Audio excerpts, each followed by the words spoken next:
Hello students, my self Milan Shah from easy learning centre. आज हम लोग 8 इंग्लिश लिटरेचर का चैप्टर नंबर 1 एजुकेटिंग मदर सीखने वाले हैं। चैप्टर को सीखने से पहले चैप्टर जिसने लिखा है उनको देख लेते हैं हम लोग। ये हमारे चैप्टर के राइटर है सुगंधी कृष्णमाचारी। इन्होंने चैप्टर लिखा है।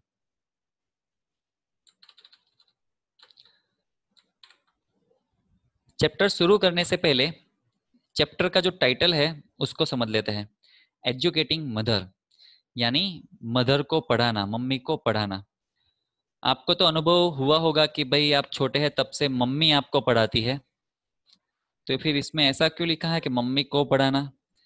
क्या इसमें जिन बच्चों की बात है उनकी मम्मी इलिटरेट थे? नो। देखिए फोटो, इसके ऊपर से आपको ये पूरा सीन पता चल जाएगा। ये सब बैठे हुए हैं, ये मदर है और ये हमारे राइटर है। जो हमारा राइटर है वो अपनी बात बता रहे हैं, एक अनुभव बता रहे हैं अपने जीवन का, एक इंसिडेंट का, जब वो यंग थे। तो ये राइटर है, ये राइटर के मम्मी है, इनके मम्मी है ये सब बच्चे हैं। इनमें से कुछ बच्चे इनके हैं, बाकी रिलेटिव के हैं। तो अभी बच्चों को देखते हैं। ये है अंबू, स्मार्ट गर्ल, बहुत होशियार लड़की है ये बहुत हंस रहा है ना, ये वेंकू, जैसा उसका नाम है ना वैसे ही वो वाका ही है, वैसे बहुत मस्तीखोर है ये। फिर ये जानकी, और ये रेड टी शर्ट में रामू, नाम है रामू लेकिन राम जैसा सीधा नहीं है, ये भी बहुत मस्तीखोर है। तो ये ग्रैंड मदर कहती है मम्मी को कि भाई बच्चों को तुम स्टोरी सुनाओ। इसलिए मदर बच्चों को स्टोरी सुनाती है। लेकिन ये बच्चे बहुत होशियार है और बहुत शरारती है, मस्तीखोर है। ये स्टोरी सुनने के मूड में नहीं है, ये मस्ती के मूड में है। इसलिए जैसे ही ये मम्मी राइटर स्टोरी की कोई एक लाइन कहती है, वैसे ही इसमें से कोई ना कोई बीच में बोलना चालू करता है, इंटरफियर करता है स्टोरी में और स्टोरी को अटका देता है। वापस वो दूसरी लाइन चालू करेगी, वापस इसमें से कोई ना कोई बोलेगा, इंटरफियर करेगा, स्टोरी को अटका देगा और उसमें से सवाल खड़े करता है। इसलिए क्या होता है कि थोड़ी स्टोरी बोलने के बाद ये मम्मी परेशान हो जाती है, मतलब हमारे ये राइटर है वो परेशान हो जाते हैं और स्टोरी बदल देते हैं, दूसरी स्टोरी बोलते हैं, क्योंकि उनको लगता है कि ये स्टोरी में बच्चों को इंटरेस्ट नहीं है। सो सेकेंड स्टोरी लेती हूँ। सेकेंड स्टोरी में भी ये सब मिलके ऐसा ही करते हैं। सो ये परेशान होके उसको भी आधी छोड़ देते हैं और थर्ड लेते हैं। थर्ड में भी ये लोग ऐसा ही करते हैं। तो ये नई नई स्टोरी चालू करते हैं, समझा ना, कि चलो इसमें इंटरेस्ट आएगा, इसमें इंटरेस्ट आएगा बच्चों को, और हर स्टोरी में ये लोग ऐसा करते हैं। इसलिए अल्टीमेटली ये राइटर परेशान हो जाते हैं और ये मम्मी स्टोरी बताना ही छोड़ देती है, बंद कर देती है। देखते हैं, इंटरेस्टिंग है चैप्टर। चैप्टर में आपको शायद ऐसा लग सकता है कि कंफ्यूजिंग है, क्योंकि हर स्टोरी को अधूरा छोड़ा जाता है और मेन स्टोरी की एक लाइन बोले ना बोले तब तक तो वो लोग, बच्चे कुछ दूसरी बात बीच में निकाल देते हैं। इसलिए स्टोरी भी आपको कभी ऐसा लगे कि लिंक बैठा नहीं, ऐसा जब चला होगा, ऑलरेडी आपने ये चैप्टर सीख लिया है या पढ़ा होगा, तो आपको ऐसा फील हुआ होगा। लेकिन इस वीडियो में आप पूरा समझ लेंगे तो आपको ये चैप्टर 100% क्लियर हो जाएगा। देखते हैं। It all started when my mother asked me to tell the children a story. ये बात तब हुई जब मेरी मम्मी ने मुझे बोला कि बच्चों को स्टोरी सुनाओ। आई क्लियर्ड माई थ्रॉट, यानी गला क्लीन किया मैंने ऐसा करते हैं ना बोलने से पहले या गाना गाने से पहले। And begin long long long ago, यानी बहुत समय पहले। तो इतना, अभी तो स्टोरी चालू हुई यहाँ से, लॉन्ग लॉन्ग अगो। इतने में ये वेंकू जो था ना, वेंकू छोटा सा, उसने सवाल पूछा, हाउ लॉन्ग अगो, यानी कितने समय पहले की बात है। तो अभी स्टोरी की एक लाइन भी ना बोली और बीच में इसने इंटरफियर कर दिया, हाउ लॉन्ग अगो। तो अभी जो मदर है यानी राइटर, वो बोलते हैं never mind, it was a long time ago, बहुत समय पहले की वो बात है। Let's get on with the story, चलो स्टोरी पर ध्यान दो। Try telling my history teacher that said my 12 year old daughter Ambu. अभी तो स्टोरी चालू नहीं की और वापस अम्बू बीच में बोल पड़ी, अम्बू। ये अम्बू, स्मार्ट गर्ल, ये बीच में बोलती, पहले वेंकुम बोला, अभी ये अम्बू बोली। अम्बू क्या कहती है? Try telling my history teacher that, said my 12-year-old daughter Ambu. She insists that I get all the dates right in my history test. मेरे हिस्ट्री के टीचर कहते हैं, यानी अम्बू कहती है कि मेरे हिस्ट्री के टीचर मुझे ऐसा कहते हैं कि हिस्ट्री की टेस्ट में सब डेट सही लिखो। यानी हिस्ट्री की जो सब अलग अलग डेट आती है ना, वो ये अम्बू गलत लिख के आती होगी, इसलिए टीचर ने ऐसा बोला होगा। वो बात वो अभी बीच में स्टोरी में इंटरफियर करके बोल रही है। I decided to ignore her. There was this girl called Goldilocks. Writer बोल रहे हैं कि मैंने तो अम्बू को इग्नोर किया और मैंने स्टोरी चालू की। यहां से वापस स्टोरी चालू। There was this girl called Goldilocks. एक लड़की थी, उसका नाम क्या था? गोल्डी लॉक्स। तो इसमें दो चीजें हैं, एक तो गोल्ड है और एक है lock.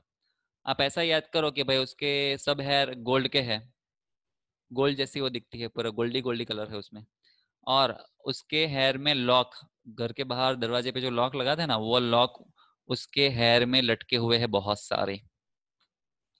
The names parents come up with, मटर्ड अम्बू। बीच में अम्बू बोली अभी कि पेरेंट्स भी कैसे नेम रखते हैं। Thank God you didn't choose to call me long nose और सोसर आइज। हे भगवान, अच्छा है आप लोग मुझे लॉन्ग नोज कह के नहीं बुलाते या सोसर आइज कह के नहीं बुलाते। Goldilocks decided to go for a long walk, I continued. अभी राइटर ने वापस स्टोरी चालू की कि गोल्डीलॉक्स ने डिसाइड किया कि लॉन्ग वॉक पे जाऊंगी। Did she have a weight problem, asked my 4 year old son Ramu. उसको वजन का प्रॉब्लम होगा ऐसा रामू ने अभी इंटरफियर किया।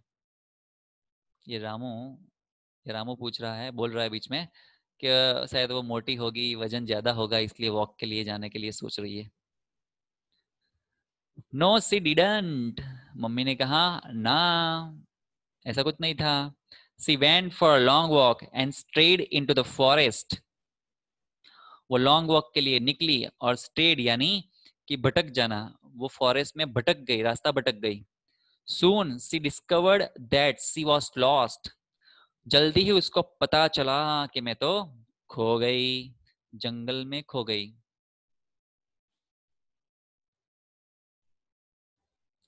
देखिए इनके चेहरे पर से लगता है इनको स्टोरी सुननी है, एंजॉयमेंट और मस्ती के मूड में है ये। और मम्मी बेचारी सीरियसली समझा रही है, ये दादी भी मस्ती के मूड में है। If if she would had a cell phone, she could have called her mother, said my 6-year-old Miss Janki. Janaki अभी बीच में बोली। अब तक जानकी चुपचाप बैठी हुई थी, अभी वो भी बाकी नहीं है, अभी उसने भी चालू कर दिया। जानकी ने कहा कि अगर उसके पास सेलफोन होता, मोबाइल होता, तो अपनी मम्मी को कॉल कर सकती थी। इसलिए मम्मी को बोलती कि भाई मैं खो गई हूँ जंगल में, तो यहाँ यहाँ पीपल के पेड़ के नीचे मुझे लेने के लिए आ जाओ, ऐसा बोल सकती थी कुछ। Don't be stupid, they had no cell phones in those days, said Ambu. Ambu अभी बीच में बोली कि मूर्ख जैसी बात मत कर जानकी, उस समय सेलफोन नहीं हुआ करते थे। तो सेलफोन कब आए मुझे बोलो? पहला सेलफोन आई थिंक 91 के आसपास कुछ आया था, और लेकिन जनरल पब्लिक के हाथ में, यानी हम जैसे लोगों के हाथ में नहीं आए थे, लेकिन प्रॉपरली हमारे हाथ में 2000 की साल के आसपास आए, और ज्यादातर तो 2003-4 के बाद आना चालू हुए, जब कोई भी एक मिडिल क्लास आदमी भी मोबाइल लेने लगा, परचेस करने लगा। बाकी लोगों के हाथ में फोन नहीं थे। जब एकदम स्टार्ट हुए महंगे थे, तो ऐसा होता था पूरे गांव में 2-4 लोगों के हाथ में ही मोबाइल थे। फिर धीरे धीरे सस्ते हुए, कॉल चार्ज कम हुआ, तो फिर सब लेने लगे। और अभी तो मंदिर के पास भिखारी बेचते हैं ना, उनके पास भी सेलफोन होता है। सो ये सेलफोन तब नहीं था ऐसा अम्बू बोल रही है, यानी 20 साल हुए उसको आए हुए, उसके पहले की बात है। Oh so it was that long ago, exclaim Janaki. इसलिए जानकी ने कहा कि ओ इतनी पुरानी बात है जब सेलफोन भी नहीं थे। As if the pre cellphone era belong to the antediluvian days. जो प्री सेलफोन एरा है, यानी वेरी ओल्ड, ये जो वर्ड है ना आपको डिक्शनरी में नहीं मिलेगा, लेकिन यहाँ पर लिखा हुआ है before the biblical flood very old, यानी हजारों सैकड़ों हजारों साल पहले की बात है। प्री सेलफोन एरा, उनको पता नहीं कि हजारों साल पहले नहीं, अभी 25 साल पहले ही सेलफोन नहीं थे। The poor thing came to a cottage that belong to the three bears. Poor thing came to a cottage, यानी वो लड़की एक कॉटेज, छोटा सा कॉटेज यानी छोटा सा घर जैसा, झोपड़ी जैसी, वहां वो पहुंची। और वो झोपड़ी किसकी थी, वो घर कौन सा था, किसका था, थ्री बियर्स का था। तो मैं वहां जाके फोटो खींच के लाया हूँ आपके लिए, दिखाता हूँ आपको।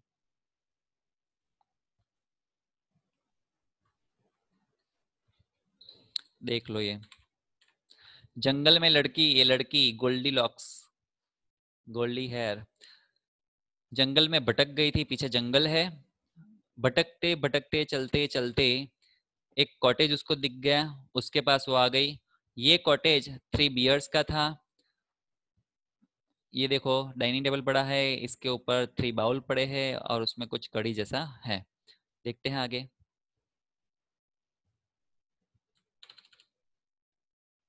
The poor thing came to a cottage that belong to the three bears. She was so hungry, लड़की बहुत भूखी थी, यानी Goldilocks. That she made straight for the dining room. Direct वो अंदर डाइनिंग रूम में घुस गई, टेबल के पास। There on a table were three cups of porridge. She had a sip from Father Bear's cup. तो वहां table पर उसने देखा कि 3 कप पोरिज पड़ी है, यानी कड़ी पड़ी है। She had a sip from Father Bear's cup. उसने फादर बियर का जो कप है उसमें से एक सिप लिया, यानी चुस्की ली। It was too hot. बहुत गर्म था वो।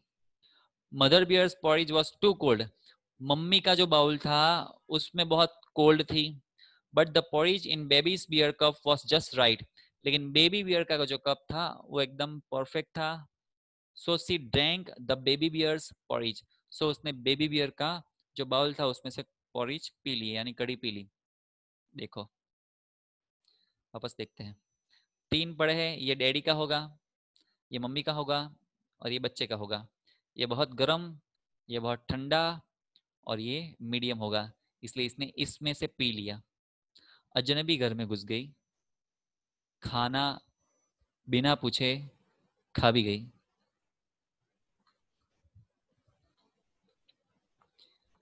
Actually I think Goldilocks is a murder mystery, said Ambu. Ambu ने कहा कि मुझे लगता है ये गोल्डीलॉक्स तो मर्डर मिस्ट्री है, यानी ये गोल्डीलॉक्स की जो कहानी है वो मर्डर का, रहस्यमयी जो स्टोरी होती है मर्डर की, किसने मर्डर किया ऐसा, तो मर्डर मिस्ट्री बोलते हैं उसको, वो है। हर reading consisted of a staple diet of thrillers and romances, and her thoughts tended towards the macabre. This was too much even for me, indulgent mother though I was. Her reading consisted of staple diet. पहले ये नया word है यहाँ, उसको देख लेते हैं, यहाँ लिखा ही हुआ है ऑलरेडी। अनप्लीजेंट, मेकाब्रे यानी जो पसंद ना ऐसी। तो ये जो गोल्डीलॉक्स की कहानी है वो कैसी है, थ्रिलर भी है उसमें, रोमांस भी है यानी एक्साइटमेंट भी है, और कुछ अनप्लीजेंट भी है।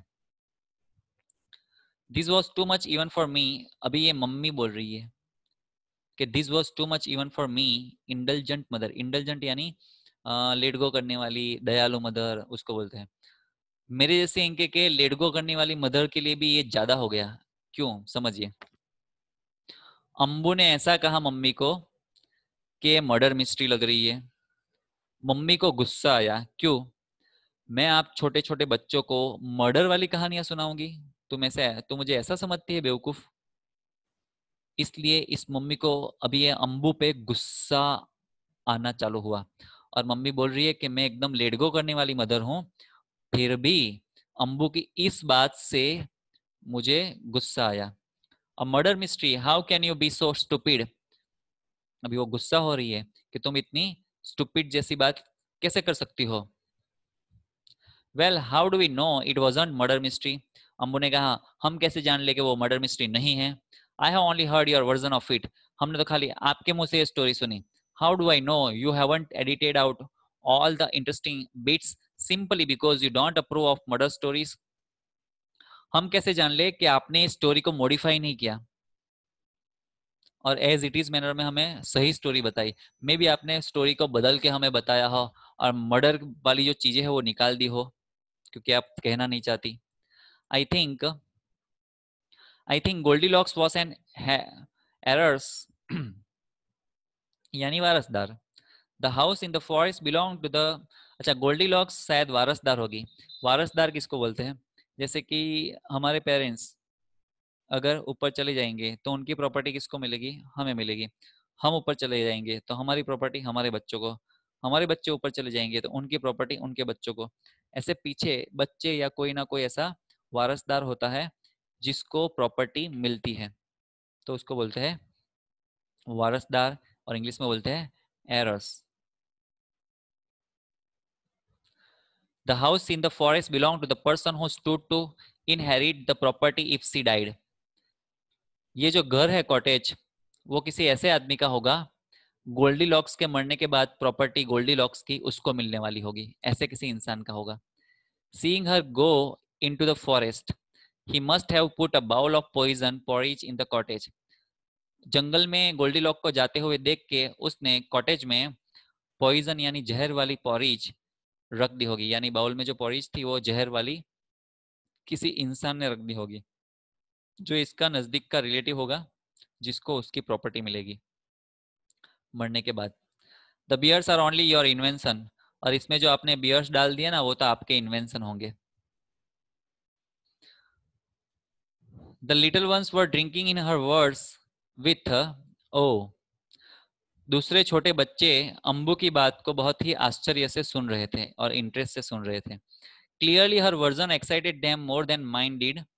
डेफिनेटली स्टोरी का जो उनका वर्जन था, सॉरी स्टोरी का जो अंबू का वर्जन था, अंबू जो स्टोरी बता रही थी ये मॉडिफाई करके बताई ना उसने अपने हिसाब से, वो ज्यादा एक्साइटमेंट वाला था, जबकि मैंने बताई वो कम एक्साइटमेंट वाली थी। राइटर बोल रहे हैं ये। May be Goldilocks was not the right choice, क्योंकि अभी मुझे ऐसा लगने लगा कि मैंने ये रॉन्ग स्टोरी सिलेक्ट कर ली। I would tell them some other story, हम उनको, अभी मैं उनको कुछ और स्टोरी सुनाऊंगी दूसरी। I began the story of Red Riding Hood, तो मैंने रेड राइडिंग हुड की स्टोरी चालू की, लेकिन मैं आपको ये रेड राइडिंग हुड की स्टोरी अभी नहीं बताऊंगा, वो हम देखेंगे लेक्चर नंबर 2 में। तब तक के लिए टाटा बाय बाय, चाय पी के सो जाइए।